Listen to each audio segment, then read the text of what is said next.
আসসালামু আলাইকুম। বিবিসি আন্তর্জাতিক বিশ্ব সংবাদে আপনাকে স্বাগত। শুরুতে সংবাদ শিরোনাম, পরে বিস্তারিত। বাংলাদেশের সর্বশেষ গুরুত্বপূর্ণ আপডেট সংবাদে আপনাকে স্বাগত। শুরুতেই সংবাদ শিরোনাম, পরে বিস্তারিত। প্রথমেই জানাবো, নির্বাচন হবে পিআর পদ্ধতিতে বললেন চরমোনাই পীর। ইসলামী আন্দোলন বাংলাদেশের আমির মুফতি সৈয়দ মোহাম্মদ রেজাউল করিম পীর সাহেব চরমোনাই বলেছেন, আমরা আগের নিয়মে নির্বাচন করে দেশকে ধ্বংস করতে চাই না, তাই আগের পদ্ধতিতে নির্বাচন হবে না, নির্বাচন হতে হবে পিআর পদ্ধতিতে। এরপর জানাবো, পিআর জনগণের কাছে গ্রহণযোগ্য নয় বললেন বিএনপি নেতা আমিনুল হক। বিএনপির কেন্দ্রীয় ক্রীড়া বিষয়ক সম্পাদক ও ঢাকা মহানগর উত্তর বিএনপির আহ্বায়ক আমিনুল হক বলেছেন, কিছু ইসলামী ও নতুন রাজনৈতিক দল নিজেদের স্বার্থ রক্ষার জন্য ষড়যন্ত্র করছে। তারা জানে যদি দেশে অবাধ সুষ্ঠু নির্বাচন অনুষ্ঠিত হয় তবে জনগণের কাছে তাদের কোনো গ্রহণযোগ্যতা থাকবে না, কোনো আসনও তারা পাবে না, এজন্য তারা পিআর করছে।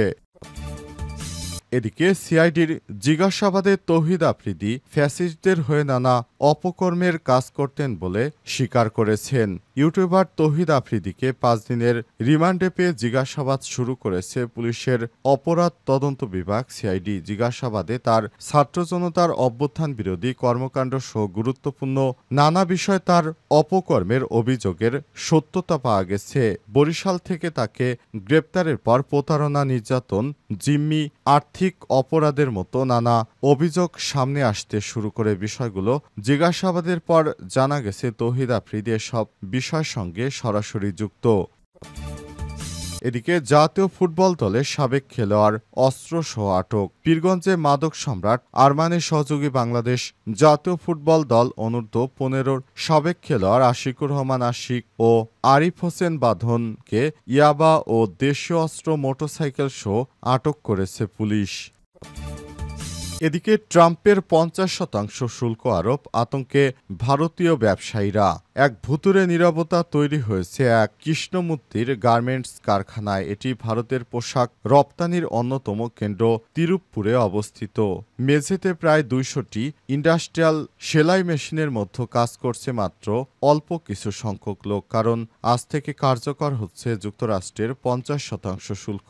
শুল্কের আতঙ্কে এখন ভারতীয় ব্যবসায়ীরা। অনেকের গন্তব্যই ছিল শুধুমাত্র যুক্তরাষ্ট্রের মার্কেট, কিন্তু তারা এখন চরম বিপাকে পড়েছে। তারা এখন এই মালামাল কোথায় বিক্রি করবে, কারণ 50% এক্সট্রা টাকা দিয়ে কেউ ভারতীয় পণ্য কিনবে না। এবং সর্বশেষ জানাবো, গাজা ছাড়ছে ফিলিস্তিনিরা। ইসরায়েলের যুদ্ধবিরোধী বিক্ষোভ, হাজার হাজার মানুষ। টানা গোলাবর্ষণের পর গাজা শহর থেকে অসংখ্য পরিবার এলাকা ছাড়তে শুরু করেছে। এদিকে ইসরায়েলের অভ্যন্তরে শুরু হয়েছে যুদ্ধবিরোধী দেশব্যাপী বিক্ষোভ, যেখানে বন্দীদের মুক্তি ও গাজা যুদ্ধে অবসানের বিভিন্ন দাবি জানানো হচ্ছে। প্রিয় দর্শক, এতক্ষণ শুনছিলেন সংবাদ শিরোনাম, এবারে বিস্তারিত। তবে তার আগে বন্ধুরা, অনুরোধ থাকবে সংবাদটিতে একটি লাইক দিন। এই চ্যানেলে আপনি নতুন হয়ে থাকলে আমাদের সংবাদটি দেখতে দেখতে চ্যানেলটি সাবস্ক্রাইব করে রাখুন। কমেন্ট করে বন্ধুরা আপনার মূল্যবান মতামত জানিয়ে দিন আপনি বিশ্বের কোন দেশ থেকে বা বাংলাদেশের কোন স্থান থেকে আমাদের সংবাদটি দেখছেন এবং শুনছেন। আর বন্ধুরা, এই সংবাদটি আপনার সোশ্যাল মিডিয়া ফেসবুকে শেয়ার করে বন্ধুদেরও দেখার সুযোগ করে দিন। গাজা যুদ্ধে আপনি যদি নিরীহ ফিলিস্তিনিদের ভালোবেসে থাকেন, কমেন্টে ইয়েস লিখে বিশ্ববাসীকে জানিয়ে দিন। এবারে বিস্তারিত। নির্বাচন হবে পিআর পদ্ধতিতে বললেন চরমোনাই পীর। ইসলামী আন্দোলন বাংলাদেশের আমির মুফতি সৈয়দ মোহাম্মদ রেজাউল করিম পীর সাহেব চরমোনাই বলেছেন, আমরা আগের নিয়মে আর নির্বাচন করে দেশটাকে ধ্বংস করতে চাই না, তাই আগের পদ্ধতিতে নির্বাচন হবে না, নির্বাচন হবে পিআর পদ্ধতিতে। তিনি আরো বলেন, 24-এর গণ আন্দোলনে হাজার হাজার মায়ের বুক খালি হয়েছে, অনেক ছেলে মেয়ে পঙ্গুত্ববরণ করেছে।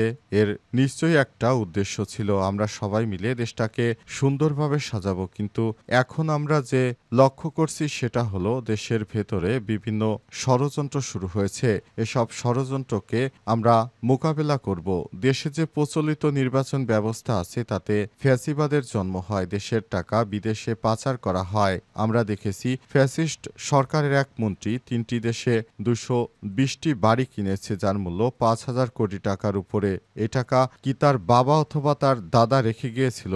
এ টাকায় আপনাদের সব জনগণের টাকা। এই পরিবর্তন আমাদের আনতেই হবে। এজন্য আমাদের মৃত্যু স্বীকার করে যদি রাস্তায় নামতে হয় তাও নামবো। তবুও আমরা পিআর পদ্ধতি ছাড়া এদেশে নির্বাচন হতে দেব না। কারণ পিআর পদ্ধতি ছাড়া তারা বিদেশে অর্থ পাচার করতে পারবে। এই টাকা পাচার রোধ করতে হলে অবশ্যই জনগণকে সঙ্গে নিয়ে আগামীর একটি সুন্দর বাংলাদেশ গড়তে হবে এবং এর জন্য অন্তর্বর্তীকালীন সরকার ক্ষমতায় থাকতে আমাদেরকে পিআর পদ্ধতিতে নির্বাচন দিতে হবে। সেই ব্যবস্থা করার জন্য আমাদের নেতাকর্মীরা সর্বোচ্চ ত্যাগ স্বীকার করে যে কোনো সময় মাঠে নামতে প্রস্তুত।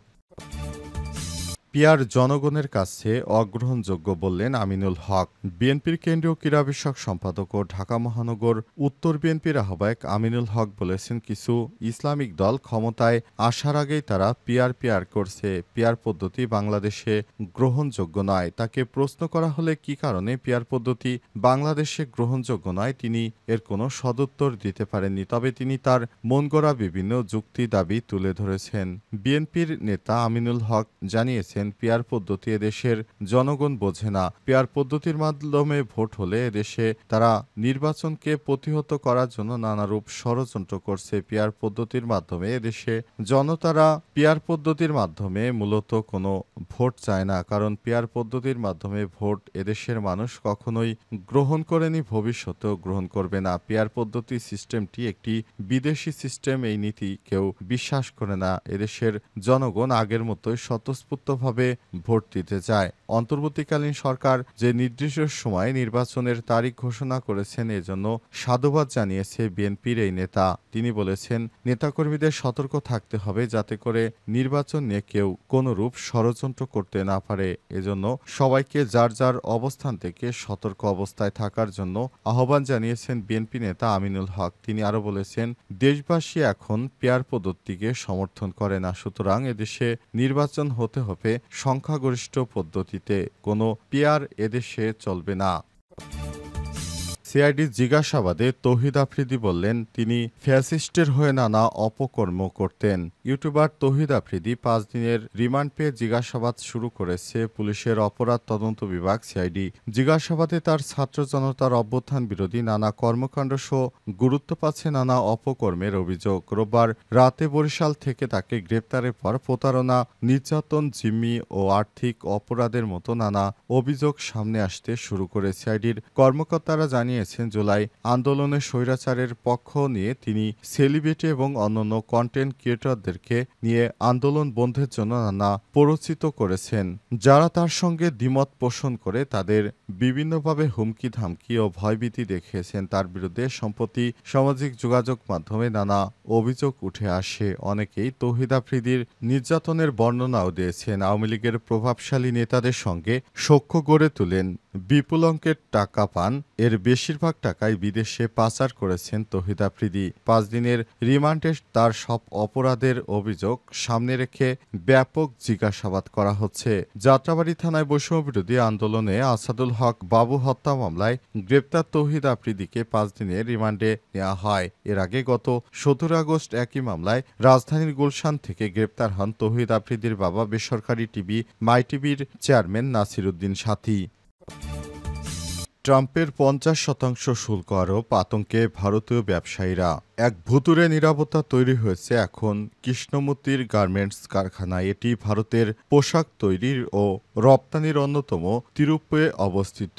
মেঝেতে প্রায় 200টি ইন্ডাস্ট্রিয়াল মেশিনের মধ্যে কাজ চলছে মাত্র কিছু সংখ্যক লোকের হাতে।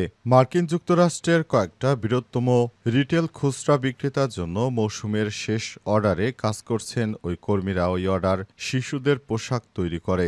ওই ঘরের এক প্রান্তে নতুন ডিজাইনের জন্য কাপড়ের নমুনার স্তূপে ধুলো জমে আছে, যার নেপথ্যে রয়েছে ভারতের উপর মার্কিন প্রেসিডেন্ট ডোনাল্ড ট্রাম্পের আরোপিত 50% বাণিজ্যিক শুল্ক। এই শুল্ক বুধবার থেকে কার্যকর হওয়ার কথা। মার্কিন যুক্তরাষ্ট্রের পোশাক, চিংড়ি এবং রত্ন গহনা সহ বিভিন্ন পণ্যের প্রধান রপ্তানিকারক দেশ ভারত। বাণিজ্য বিশেষজ্ঞদের মতে রাশিয়ার তেল ও অস্ত্র কেনার জন্য 25% জরিমানা সহ এই চড়া শুল্ক চাপানোয় ভারতীয় পণ্যের উপর নিষেধাজ্ঞা জারির সমান। এই অনিশ্চিত পরিস্থিতিতে ব্যবসায়ী এবং তাদের জীবিকার উপর কিভাবে প্রভাব ফেলছে তা খতিয়ে দেখতে ভারতের প্রধান রপ্তানি কেন্দ্রগুলো ঘুরে দেখছে বিবিসির সংবাদদাতারা। টার্গেট, ওয়ালমার্ট, গ্যাপ এবং জারার মতো ব্র্যান্ডগুলোর জন্য $16 বিলিয়ন অর্থাৎ $1,600 কোটি মূল্যের যে রেডি টু ওয়্যার পোশাক রপ্তানি করে ভারত, তার তৃতীয়াংশ তৈরি হয় এই চিরুপ্পুতে। কিন্তু এই মুহূর্তে নিজেদের ভবিষ্যৎ নিয়ে উদ্বিগ্ন ওই শহর। কৃষ্ণমূর্তি জানিয়েছেন তার ক্লায়েন্টরা সমস্ত অর্ডার বন্ধ করে দিয়েছে। তার কথায়, সেপ্টেম্বরের পর থেকে আর কিছুই করার থাকবে না তার। ব্যবসা বাড়ানোর পরিকল্পনা ছিল ওই ব্যবসায়ীর, তার জন্য নতুন কর্মীও নিয়োগ করেছিলেন তিনি। কিন্তু মার্কিন যুক্তরাষ্ট্রের পক্ষ থেকে শুল্ক আরোপের পর সেই পরিকল্পনায় স্থগিত করতে হয়েছে। নতুনভাবে নিযুক্ত 250 জন কর্মীকে সরিয়ে রাখতে হয়েছে। এখন চাইলেই তারা আর কিছু করতে পারবে না, কারণ যুক্তরাষ্ট্রের আরোপিত 50% শুল্ক ইতিমধ্যেই কার্যকর হতে শুরু করেছে। আর 27 তারিখ থেকে এই শুল্ক কার্যকর হবে। মূলত এই শুল্কের প্রভাবেই তারা চরমভাবে বিপাকে পড়েছেন। এই বিপাকে পড়ার প্রধান কারণ হচ্ছে ভারতের নরেন্দ্র মোদী সরকার। তিনি রাশিয়া থেকে জ্বালানি তেল কেনার কারণে তার উপর এই অতিরিক্ত শুল্ক আরোপ করা হয়েছে।